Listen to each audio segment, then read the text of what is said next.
Halo semuanya, kita lanjutkan pembelajaran kita. Kali ini kita akan membahas tentang OSI layer.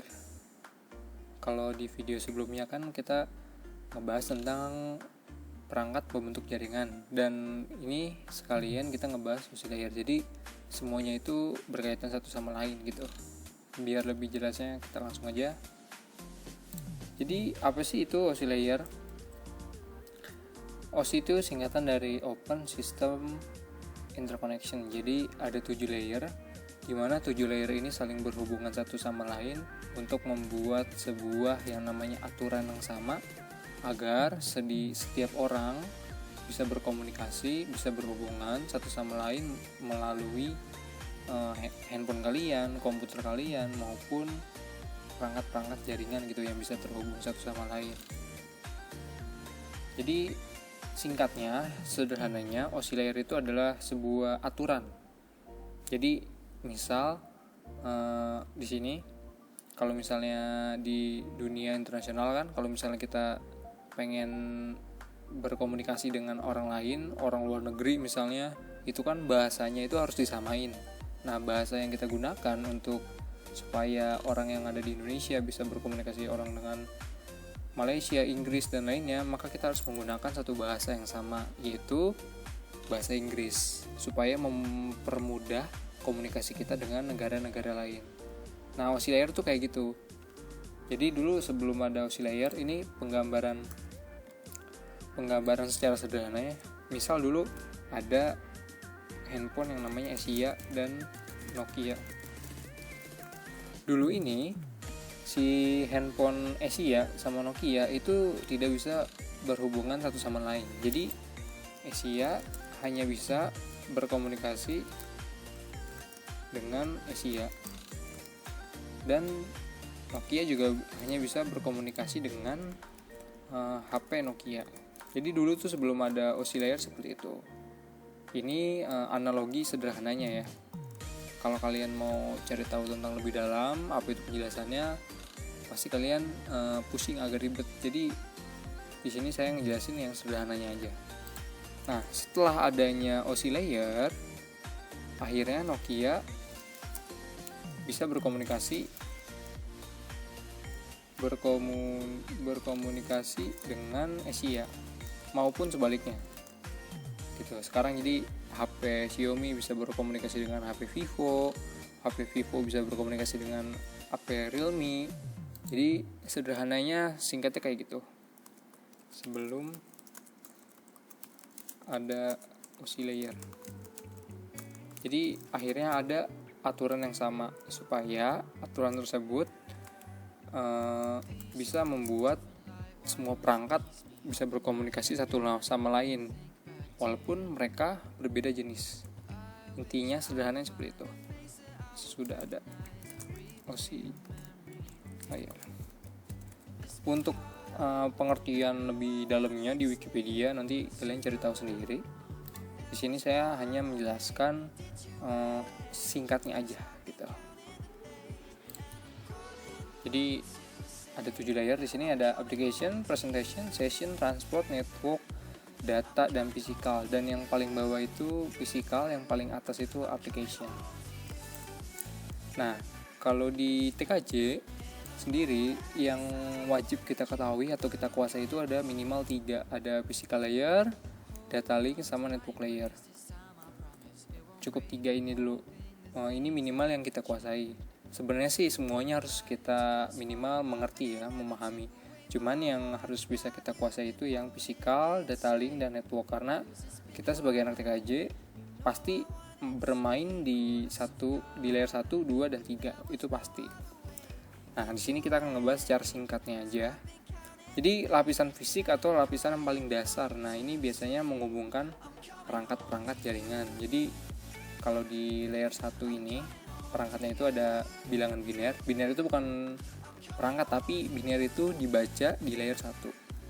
Lalu ada kabel, lalu ada RJ45. Ini kabel UTP, STP, terus ada hub. Nah, paket datanya itu disebutnya bit.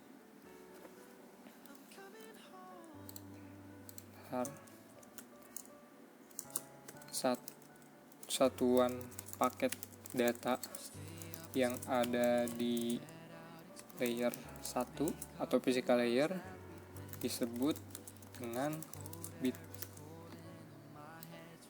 Nah, gitu. Jadi kalian nggak usah pusing-pusing kalau kalian lihat definisinya di Google silakan. Cuman di sini saya akan menjelaskan sederhananya aja gitu. Biasanya ini bisa kita paling bawah lah intinya sih, masih fisik gitu, hal-hal yang masih bisa kita sentuh, walaupun beberapa layer juga ada perangkat yang bisa kita sentuh, tapi perangkat fisikal ini adalah perangkat paling dasar untuk membentuk sebuah jaringannya gitu. Nah, ini perbedaan hub sama switch sudah dijelaskan di video selanjutnya, jadi saya skip aja karena nanti bakal makan waktu yang cukup lama. Nah, lalu ada data link. Nah, kalau di layer 1 itu bilangan yang dibaca oleh si layer 1 adalah biner, sedangkan kalau data link ini bilangannya heksadesimal, atau heksadesimal itu dibentuk sebagai MAC address. Nah, MAC address ini. Lalu di MAC address ini ada berapa digit nih? 1, 2, 3, 4, 5, 6, ada 6. Satu kotak ini berisi 2 digit.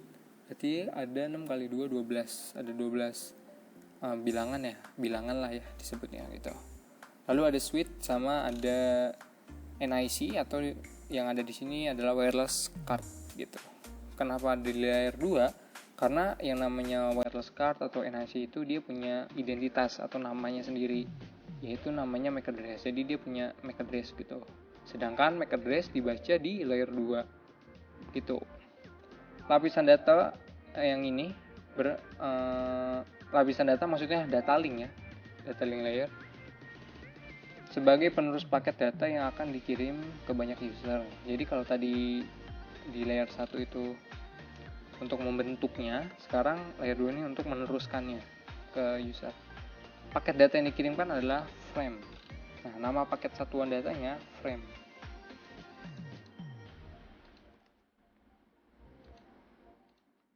Nah, ini frame layer 2. Nah, nanti teman-teman bisa cari di Google apa aja perangkat-perangkat atau hal yang lain yang berada di layer 2. Lalu yang layer 3 atau layer terakhir di pembahasan ini, kita ngebahas tentang network layer. Jadi lapisan jaringan yang berfungsi untuk menghubungkan jaringan lokal dengan jaringan publik. Maksudnya jaringan lokal itu kayak gimana? Jaringan lokal itu adalah jaringan yang kita bentuk sendiri.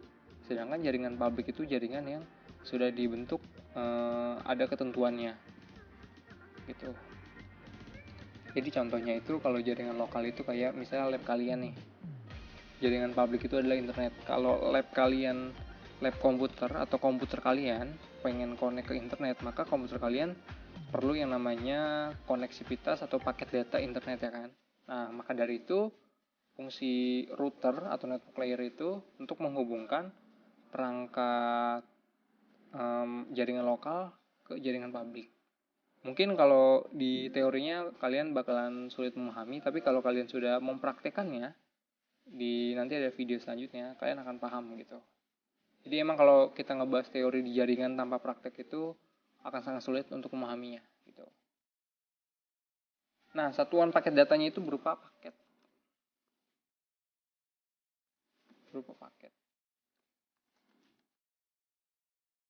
Nah, jadi kalau bisa kalian lihat di sini, di layer 2 ada frame, Ethernet, PPP, switch, bridge.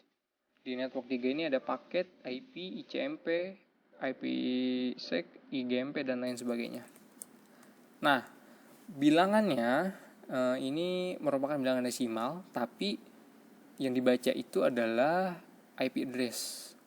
Di layer 1 ada biner, di layer 2 ada MAC address, di layer 3 itu ada IP address. Perangkatnya itu ada apa aja? Ada router, ada access point router, dan lain sebagainya.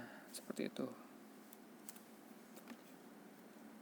Jadi pembahasannya cukup segini aja. Kalau misalnya ada yang kurang bisa tanyakan di kolom komentar. Tanyakan aja sampai kalian paham ya. Karena saya sendiri pun belum tentu bisa memastikan kalian itu paham apa enggak gitu. Oke, terima kasih, semoga bermanfaat.